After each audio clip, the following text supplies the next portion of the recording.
BR9 TV news channel స్వాగతం. విశాఖపట్నం మాజీ మంత్రి అమర్నాథ్ ఈరోజు విశాఖపట్నంలో ప్రెస్ మీట్ నిర్వహించారు.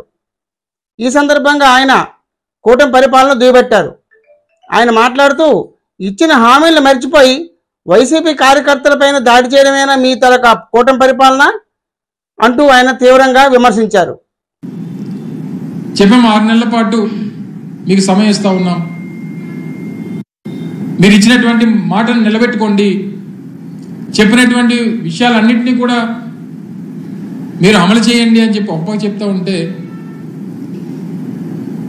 ఎన్నికల ముందు మేము చెప్పిన మాటే కదా ఇది అనేటువంటి మాట ఎవరైతే వైఎస్ఆర్ కాంగ్రెస్ పార్టీ నాయకులు ఉన్నారో లేదా తెలుగుదేశం పార్టీకి వ్యతిరేకంగా ఓటేసినటువంటి వారు ఎవరైతే ఉన్నారో